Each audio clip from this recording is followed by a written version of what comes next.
नमस्कार विद्यार्थी मित्रांनो. तर माझ्या YouTube चॅनलमध्ये मी तुमचं सहर्ष स्वागत करीत आहे. तर तुमच्यासाठी एका महत्त्वपूर्ण विषयावरती व्हिडिओ घेऊन आलो होतो. म्हणजे आज जी जलसंपदा विभागाची परीक्षा झालेली आहे. तर त्याच्यामध्ये विचारलेले जी-केचे प्रश्न आणि त्याची प्रश्न आणि त्याची उत्तरं या व्हिडिओमध्ये मी तुम्हाला डिस्कस करणार आहे. ज्या विद्यार्थ्यांचा याच्यापुढे पेपर असणार आहे त्यांनी काय करा प्लीज व्हिडिओ पहा आणि माझ्या चॅनलवर नवीन असाल तर काय करा प्लीज चॅनलला सबस्क्राईब करा. तर बघा हा प्रश्न होता खालीलपैकी कोणती नदी द्विकल्पीय नदी आहे असं विचारलं होतं. त्याच्यामध्ये जर बघितलं तर गोदावरी हे ऑप्शन होतं, तर गोदावरी करेक्ट आन्सर असणार आहे. तर दक्षिण भारतातील पठारावरील गोदावरी नदी, कृष्णा नदी, महानदी, पेन्नूर, कावेरी जे की पूर्ववाहिनी नद्या आहेत, त्यांच्या एखाद्या मुख्य नदीस किंवा मुख्य नदीत जोडल्यास त्या नद्या ज्या आहेत त्या बंगालच्या उपसागराला मिळतात. ओके. तर याच्यामध्ये गोदावरी हे करेक्ट आन्सर असणार आहे.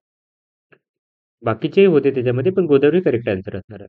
त्याच्यानंतर ब्राह्मो समाजाची स्थापना कोणी केली? तर बघा की राजाराम मोहन राय यांनी काय केलं की ब्राह्मो समाजाची स्थापना केली 1828 मध्ये केली होती. तर त्यावेळेस जर बघितलं तर हे एक सामाजिक धार्मिक सुधारणा चळवळीचे अग्रदूत होते आणि जर बघितलं तर ह्यांना जो राजा हे किताब दिला होता अकबर द्वितीय यांनी ही पदवी दिली होती. त्याच्यानंतर महान वतन विधेयक कोणी मांडली होतं असं विचारलं होतं. तर हे विधेयक जे आहे महार वतन व्यवस्था रद्द करण्याचे विधेयक हे 17 सप्टेंबर 1937 रोजी डॉक्टर बी आर आंबेडकर डॉक्टर बाबासाहेब आंबेडकर यांनी मुंबई विधान परिषद एका विधेयक मांडले होते. त्याच्यामध्ये काय करण्यात होते की जुलमी महार वतन व्यवस्था रद्द करण्याच्या उद्देशाने 1874 मध्ये बॉम्बे वंशानुगत कार्यालय कायद्यात सुधारणा करण्याचे हे काय होते की या विधेयकाचे उद्दिष्ट होते. तर जे महार समाजातील सदस्यांना अस्पृश्य मानले जात होते, कारण महार हे घृणास्पद जाती व्यवस्थेखाली खालची जात मानली जात होती. तर त्यामुळं काय करण्यात आलं होतं, की हे जे विधेयक होते, ते महार वतन व्यवस्था रद्द करण्यासाठी मांडले गेले होते. डॉक्टर बाबासाहेब आंबेडकर यांनी मांडले होते. त्याच्यानंतर पुढचं आहे, की 74वी घटना दुरुस्ती कोणत्या वर्षी करण्यात आली होती? तर 74वी घटना दुरुस्ती 1 जून 1993 रोजी अंमलात आली होती. लक्षात घ्या, की 92 रोजी करण्यात आली होती, 1992. पण 93 रोजी ही अंमलात आली होती कायदा म्हणून. त्याच्यानंतरनं याच्यामध्ये काय होतं, की याने भारतात स्वराज्य संस्था आणि नगरपालिका ही संकल्पना मांडण्यात आली होती. स्थानिक पातळीवर पंचायत राज आणि नगरपालिका हे 2 नवीन शासनाची काय केली की स्तराची स्थापना केली होती. आता 73वी घटना दुरुस्ती आणि 74वी घटना दुरुस्ती काय बघूयात. तर त्या 73वी घटना दुरुस्तीमध्ये पंचायती राज्य व्यवस्थेचे गाव पातळीवर काम करण्याचे लक्ष केंद्रित करतो आणि 74वी काय करतो बघा, की हा जो घटना दुरुस्ती कायदा आहे तो शहरी स्थानिक स्वराज्य संस्थावर नगरपालिका कालवर लक्ष देण्याचे केंद्रित करतो. हे दोन्ही दुरुस्ती कायदे देशातील विविध याच्यावरती आहेत. त्याच्यानंतर पुढचा प्रश्न होता, की शेतकरी सन्मान निधी कशाशी संबंधित आहे? तर बघा, की केंद्र सरकारच्या प्रधानमंत्री किसान सन्मान योजनेच्या धर्तीवरती राज्य सरकारने देखील नमो शेतकरी महासन्मान निधी योजना सुरू करण्यात आली होती. प्रधानमंत्री किसान योजनेच्या सन्मान अंतर्गत केंद्र सरकार दरवर्षी शेतकऱ्यांना 6,000 रुपयाची मदत करते. त्या धर्तीवर राज्य सरकार काय करते, की शेतकरी महासन्मान निधी माध्यमातून दर वर्षाला काय करते 6,000 रुपयाची आर्थिक मदत देणार आहे. त्यामुळे दरवर्षी शेतकऱ्याच्या खात्यावर 12,000 रुपये जमा येणार आहेत. प्रत्येकी 4 महिन्याला शेतकऱ्याच्या खात्यावर 2,000 ऐवजी 4,000 रुपये मिळणार आहेत. तर ही अशी घटना होती. त्याच्यानंतर पुढचा प्रश्न आहे, की ॲलन बॉर्डर कोणत्या देशाचा खेळाडू आहे? तर हे ऑस्ट्रेलियाचे खेळाडू आहेत. त्यांनाच आयसीसीने हॉल ऑफ फेममध्ये 2023 मध्ये जूनमध्ये समाविष्ट केले होते.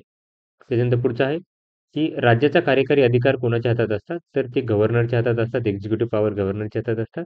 त्याच्यानंतर दिव्यांग खेळाडू खेळा प्रशिक्षण केंद्र हे कोणत्या ठिकाणी आहे? तर हे आहे ग्वालियर या ठिकाणी आहे. त्याच्यानंतर मुक्ती बहिनी सेना कोणत्या देशाची आहे? तर ही बांगलादेशाची आहे. त्याच्यानंतर डोंगराळ भागात किती मदत करण्यात आली होती? डोंगराळ भागासाठी 1.30 लाख 1,30,00,000 मदत करण्यात आली होती. त्याच्यानंतर पुढचा प्रश्न होता, की ऑलिम्पिक गोल्ड मेडल कोणी जिंकले आहे? तर बघा, की हे जे आहेत भारतीय खेळाडूंनी चायना जे आहे, चायना येथील कुठे झाले तर हांगझोऊ इथे झालेल्या आशियाई पॅरा गेम्स 2023 मोहीम जी आहे त्याच्यामध्ये 29 सुवर्ण, 31 रौप्य आणि 51 सुवर्णपदके 111 पदकासह पूर्ण केली होती. 1918 मध्ये जर बघितलं तर 15 सुवर्ण होते, 72 पदक टोटल जर बघितलं तर 72 पदके होते सगळे मिळून.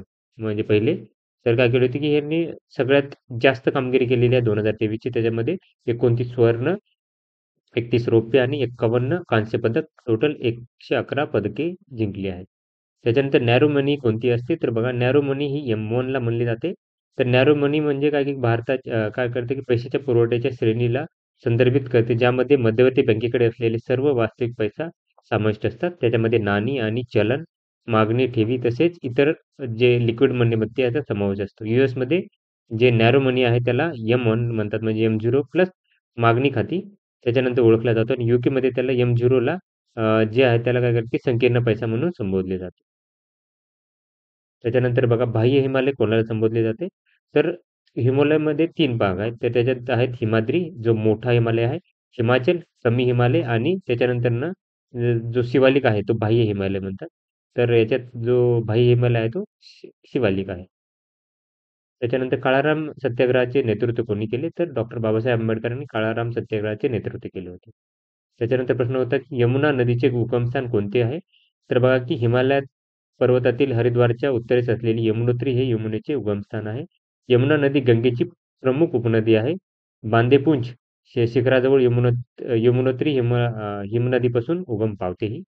ओके. त्याच्यानंतर पुढचा प्रश्न होता की 2023च्या आशियाई खेळ स्पर्धेमध्ये भारताकडून ध्वजवाहक कोण होते? तर बघा की उद्घाटन समारंभामध्ये हरमनप्रीत सिंग, लेओनिया बोरगोहाईन हे भारताचे काय होते की ध्वजवाहक होते. हे दोघं जण होते. त्याच्या पुढचा प्रश्न होता की दांडी यात्रा कोणत्या वर्षी करण्यात आली होती? त्याला सॉल्ट मार्च म्हणजे मीठ सत्याग्रह ज्याला मीठ सत्याग्रह म्हणतात, दांडी मार्च म्हणतात. तर हा सत्याग्रह ओळखला जातो. तर महात्मा गांधीच्या नेतृत्वाखाली वसाहतवादी भारतात अहिंसक सविनय कायदेभंग कृत्य करण्यात आले होते. आणि त्याच्याबाबत जर बघितलं मिठात सत्याग्रह मार्च 2022 सॉरी 22 ते मार्च 1930 रोजी काय केलं साबरमती आश्रमापासून सुरू करण्यात आला होता आणि दांडी मार्च पोहोचला होता. तो पोहोचला होता 6 एप्रिल 1930 रोजी पोहोचला होता. 24 दिवस हे झालं होतं.